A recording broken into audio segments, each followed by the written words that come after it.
Mga hangganan para lamang sa mga tao, hindi para sa mga particle. Kaya lahat ng maliliit na microplastics na ito ay maaaring maglakbay ng malalayong distansya. Nagsagawa kami ng mga eksperimento sa mga samples sa Siberia, sa mga samples sa Hilaga at Timog at mga polar na rehiyon. At natagpuan namin, sa marami sa mga iyon, nakita namin ang mga nanoplastics. Kaya karamihan sa mga lugar na itinuturing na malinis ay hindi bababa sa episodic alloy polluted ng nanoplastics sa pamamagitan ng hangin. Nagsusukat kami ng humigit kumulang 20 nanograms kada metro kubiko ng hangin sa karaniwan.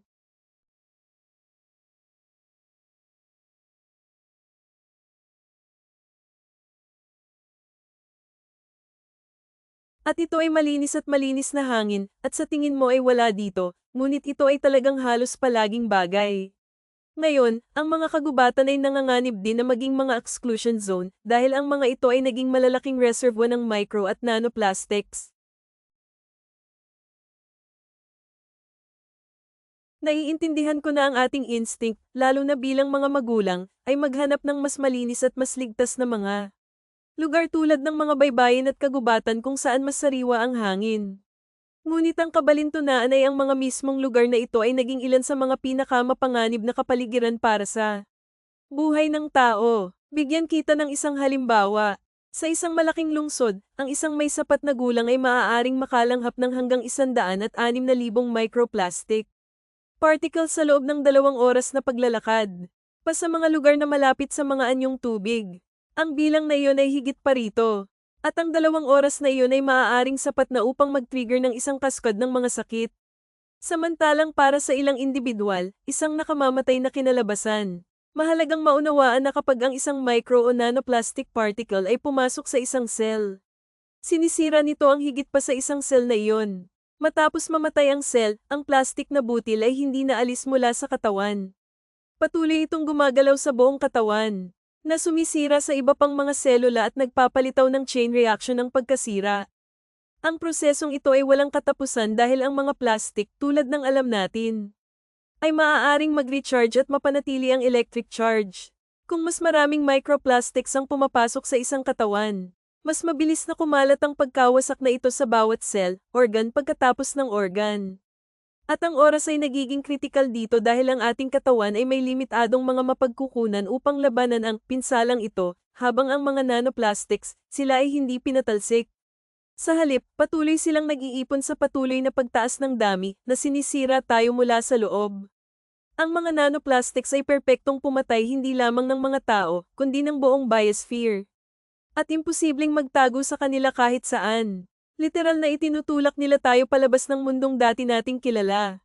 Ang micro-nanoplastics ay nakakaapekto na sa ating planeta pati na rin sa klima.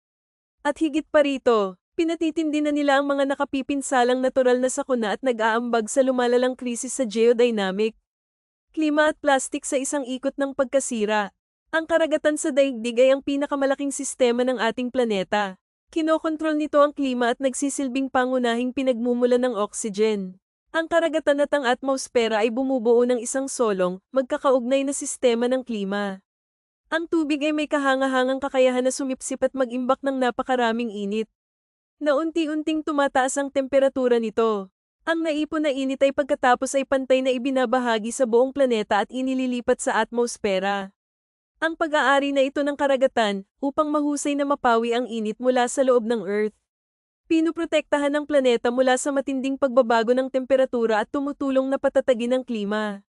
Ngunit ang napakalaking kontaminasyon ng mga karagatan na may micro at nanoplastics ay nakakagambala sa maayos na mekanismong ito. Ang mga plastic na particle na may electrostatically charged ay nagbubuklod sa mga molekula ng tubig, na bumubuo ng mga hydrate shell sa kanilang paligid. Binabago nito ang pisikal at kemikal na katangian ng mga tubig sa karagatan.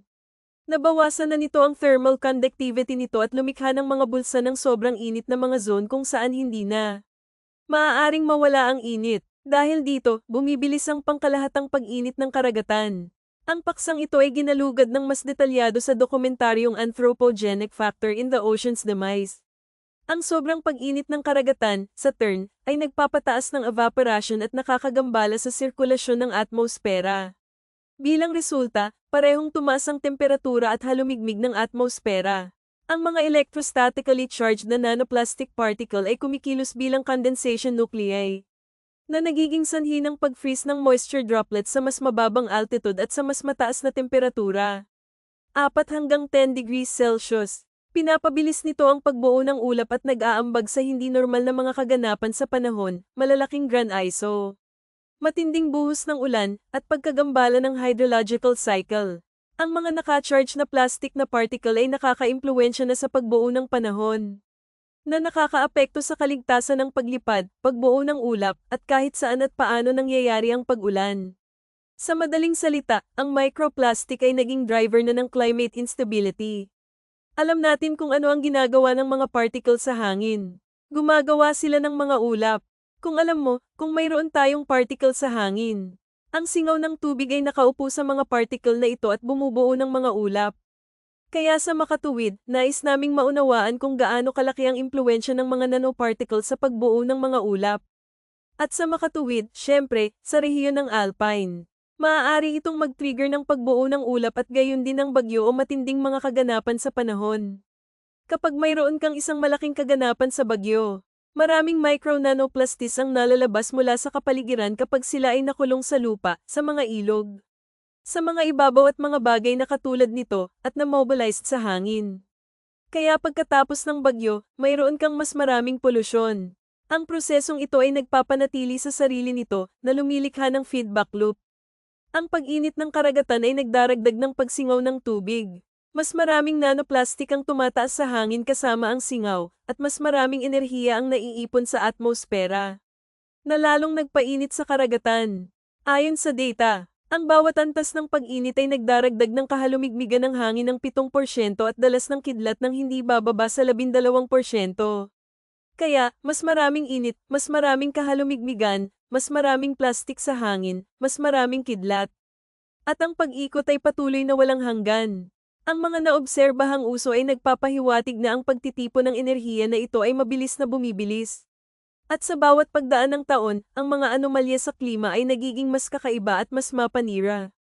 Nakikita natin ang pinakamainit na tag-araw sa Europa pagkatapos magkaroon ng isang mapanirang record na tag-araw noong nakaraang taon. Katulad nito, dito sa hilagang silangan ng US, nakikita natin ang record-breaking na temperatura. Bawat taon kasama, alam mo, sa huling 2, 3 taon, sinasabi namin, naku, ito ang pinakamainit na araw. At pagkatapos ay darating ang susunod na taon at mayroong isang bagong pinakamainit na araw. Ang temperatura sa gabi sa Timog Silangang Asya ay hindi lumulubog sa maraming lugar at uri ng pagtigil sa init. Kaya't ang ating katawan ay hindi nakakakuha ng ganoong kaginhawahan sa gabi. Mayroong pagtaas ng polusyon sa hangin. Mayroong pagtaas sa lahat ng uri ng kemikal na polusyon. At kaya kung iisipin mo ito sa kabuuan, ito ay isang malaking epekto sa kalusugan ng planeta. At sa tingin ko ito ay isang oras, ito ay isang paalala na tayo ay bahagi ng planetary system. Tayo ay kabilang dito. Hindi tayo hiwalay dito. At hanggang sa mag-isip tayo ng holistically, sa tingin ko, alam mo, tutukuyin natin ang isang issue. Tutukuyin natin ang isang threshold, magpapatuloy tayo pagkatapos nito, baka malutas pa ito sa siyentipikong paraan. Ngunit hanggang sa mag-isip tayo ng holistically at kumilos ng holistically bilang isang komunidad. Bilang isang lipunan, sa tingin ko tayo ay nasa problema. Nakarating na tayo sa kritikal na punto kung saan hindi na posible na lutasin ang krisis sa klima nang hindi sabay na tinutugunan ng polusyon sa plastik at kabaliktaran. Ang dalawa ay magkakaugnay, bawat isa ay nagpapatibay sa isa't isa. At habang patuloy nating pinag-aaralan ang isyong ito, ang larawan ay nagiging mas nakakaalarma dahil nagsisimula na tayong maunawaan kung ano ang tunay na nangyayari. Ako, kapwa para sa aking sarili at sa aking pamilya, ngunit para din sa mga susunod na henerasyon. There was a time where I thought that, that climate change is real, of course. Ngunit ito ay para sa mga susunod na henerasyon na maapektuhan. At pareho pa rin akong nag-aalala, ngunit sa lalong madaling panahon. At sasabihin ko sa mas mababa sa 5 hanggang 10 taon, nagsimula kami sa mindset at time frame na iyon. Sa loob ng 5 hanggang 10 taon, nagsimula kaming maramdaman ito, na apektuhan ito sa aming pang-araw-araw na buhay. At kaya mas nakakabahala kaysa dati. At ang timeline, na hinulaang dati. ay pinaikli ng husto ang epekto na nakikita natin sa isang pandaigdigang klima mula sa nakapaligid na hangin hanggang sa pagnipis ng arthritic ice. At hindi ito linear na modelo, tama ba? Ibig kong sabihin, maglalaro ang pisika. Kung mas manipis ang yelo, mas kaunting oras ang kakailanganin para matuno ito kahit na ang parehong dami sa mas maikling yugto ng panahon. Kaya sa tingin ko ang mga timeline na ito ay talagang may kinalaman at natatakot ako, oo. Sa katunayan, maraming mga palatandaan ang nagpapahiwatig na ang balanse ng enerhiya ng ating planeta ay nag-ambala. At ang mga natural na proseso ay tumindi ng husto. Dahil dito, maaari tayong magkaroon ng mas kaunting oras upang tumugon. At ang mga nanoplastics ay gumaganap ng isang mahalagang papel sa pagbilis na ito. Noong nakaraan, ang sobrang init mula sa loob ng Earth ay unti-unting inalis, hakbang-hakbang, ngunit epektibo. Ito ay unang bahagyang hinihigop ng mga karagatan at pagkatapos ay inilipat sa atmosfera at pagkatapos ay inilabas sa kalawakan. Pinipigilan ng sunod-sunod na prosesong ito ang labis na enerhiya na may pan sa loob ng Earth o sa atmosfera, na nagpapahintulot sa planeta na lumamig at mabawasan ang thermal load sa mga panloob na layer. Ngunit ngayon, ang natural na mekanismong ito ay nag-ambala. Ang mga nanoplastics ay hindi na lamang nakakaapekto sa klima, ngunit pinalalalain din nila ang geodynamic na krisis at nagpapatindi ng mga natural na sakuna sa pamamagitan ng paghadlang sa pagpapalabas ng init mula sa loob ng ating planeta. Ang papel ng micro-nanoplastics sa prosesong ito ay inilarawan ng detalyado sa ulat sa pag-unlad ng mga sakuna sa klima sa Earth at ang kanilang mga sakuna na kahihinatnan. Kaya ang ating buong planeta ay kontaminado ng micro at nanoplastics at wala tayong matakasan. Ang mga particle na ito ay nasa atin, sa ating mga anak, na nakakagambala at sumisira ng higit at higit pang mga selula sa ating mga katawan.